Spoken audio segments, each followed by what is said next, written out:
No dejo de elaborar teorías y posibilidades, voy comprobando una tras otra, y cada vez que se me cae una teoría, siempre encuentro otra información, que me abre otras puertas. Siguiendo una de estas teorías, doy con una lista en internet. Se trata de una lista de barcos de guerra ingleses, incluidos los de esa época, en la que aparece uno, que perfectamente podría tratarse del nuestro. Es el HMS Roebuck, hundido por colisión, en el año de 1641. Busco información sobre él en internet. El nombre de HMS Roebuck es un nombre que se ha utilizado bastante hasta nuestros días, por parte de la Marina Real Británica, para llamar a barcos de guerra, por lo que existe abundante información de Roebucks recientes, con alguna reseña histórica. Puedo saber que fue construido en 1636, que fue el segundo barco en llamarse así, y el primero como barco de guerra, construido en los históricos astilleros de Woolwich, en Londres, con los materiales de desecho del famoso Sovereign of the Seas, y por el mismo constructor Phineas Pett. Otro dato que me hace llegar a la conclusión de que puede ser el mismo barco, se trata de que son barcos similares, por lo que habla Casado Soto, se trata de un barco de unos 8 cañones, y este de 10. Con todos estos datos, me puse en contacto con varios archivos ingleses, que poco a poco me fueron dando más información. Fue construido en el astillero de Woolwich, del cual tiene mucha información y documentos el Royal Museum of Greenwich, con los cuales me pongo en contacto. Muy amablemente me contestan y me mandan alguna información que pueden encontrar entre sus documentos, como los datos técnicos del barco, incluido el nombre de todos los capitanes, pero no aparece ningún Guillermo de Alúa, o algún nombre que se parezca. Seguimos probando suerte, y en esta ocasión me pongo en contacto con el Museo Nacional de la Marina Real Británica. Encuentran algo sobre el barco, en concreto una referencia de un documento histórico, por el cual un tal Endymion Porter acuerda con Samuel Bonnell y Thomas Kynaston en todo lo que le haga falta en su viaje con el Roebuck y el Samaritan. Pero de nuestro Guillermo de Alúa por ahora ni rastro. Intento descubrir dónde fue el lugar donde se hundió, ya que como siempre, todo el mundo habla de documentos, pero ninguno les tiene. Busco y busco, pero no encuentro nada. Decido investigar los nombres que aparecen en los documentos que me han enviado, y primera sorpresa, encuentro alguna relación con España. Endymion Porter, que aparece en los documentos como una especie de benefactor o patrocinador del HMS Roebuck, es hijo de Giles Porter, que se casó con una noble española doña Juana de Figueroa y Monsalve. Además, a principios del siglo XVII, vivió en España como paje de la casa de Gaspar de Guzmán, el futuro conde duque de Olivares. Cuando regresó a Inglaterra, pasó al servicio de la casa de George Villiers, duque de Buckingham, el poderoso favorito del príncipe de Gales, y más tarde sirvió al propio Carlos I como gentilhombre de cámara.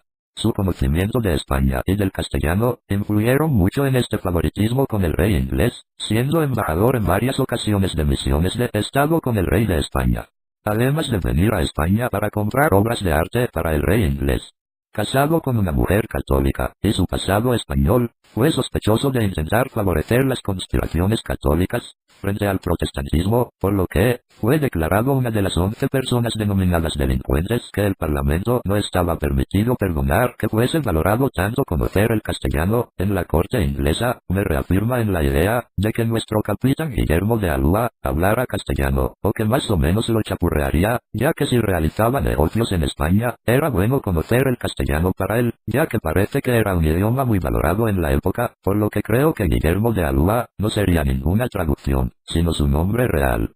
Me interesa encontrar para confirmar que este es nuestro barco, el lugar donde naufragó, o algún miembro de la tripulación que su nombre sea o suene como Guillermo de Alúa. Intento encontrar el texto completo del que me han mandado la referencia el Museo de la Royal Navy, y para mi sorpresa, y hace lo que vais a decir, lo encuentro en un libro sobre piratas, The Pirates of Malabar and an Englishwoman in India 200 Years Ago, en el que hablan sobre el Roebuck, y la relación entre Endymion Porter Bonnell y Kynaston. Endymion Porter se asoció con dos mercaderes londinenses, Bonnell y Kynaston, para practicar la piratería, bajo el mandato del capitán Cobb. El Samaritan se hundió en las Islas Comoro, y siguieron el viaje con el Roebuck. Consiguieron apresar 2 galeones mogules, un reino de India, con base de la factoría de Surat, haciendo prisioneros a sus tripulantes. Hasta que se les pagase un rescate, las autoridades locales no hacían distinción entre barcos ingleses, por lo que hacían responsables a la East India Company de todos estos incidentes de piratería, así que tenían que pagar fuertes indemnizaciones por estos incidentes, y necesitaban atrapar al Roebuck. John Brown, capitán del Swan, barco de la East India Company, encontró con el Roebuck en las Islas Comoro, y le atacó, pero no consiguió capturarlo.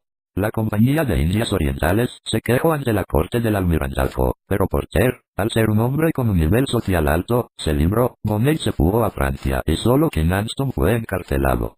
Porter no se conformó con este viaje del Roebuck y realizó más expediciones piratas, asociado ahora con Sir William Cortin. ¿Sería este William Cortin nuestro Guillermo de Alúa? La información aumenta desde que añado junto a Roebuck la palabra pirata. Aparece otro libro, Merchants and Revolutions. Commercial Chance, Political Conflict, and London's Overseas Traders, y la historia se va haciendo más interesante. El comercio con las Indias Orientales estaba bajo el monopolio de la East India Company, por lo que el Reino de Inglaterra no obtenía beneficios de este negocio. El rey Charles I enviaba barcos privados a la zona de la India o al Mar Rojo, ignorando los derechos de la East India Company, para hacer negocios en la zona y atacar barcos enemigos. El Roebuck fue uno de esos barcos, obtuvo una patente completa real, previo soborno de 10.000 libras, bajo la excusa de comerciar con zonas de Oriente no explotadas, y por lo tanto sin privilegios, para la East India Company. Nos da más pistas sobre los asociados. Thomas King Aston, el cajero de un financiador del Estado inglés, Sir Abraham Dawes, nombre que puede sernos muy útil, y Samuel Bonnell como agente del gran comerciante anglo-holandés Sir William Corten. Estos datos, al principio cuando los vi, no les di la mayor importancia, pero tras investigaciones posteriores, puede sernos realmente muy útiles, ya lo veréis más adelante. Por cierto, el nombre del capitán Cobb, William, otro posible Guillermo de Alúa. The East India Company. And the British Empire in the Far East, otro libro que habla sobre el Roebuck y sus actividades de piratería, explica más detalladamente el incidente del Roebuck con el Swan, un texto un poco más farragoso, sobre todo porque está en inglés y no se puede traducir directamente en un traductor.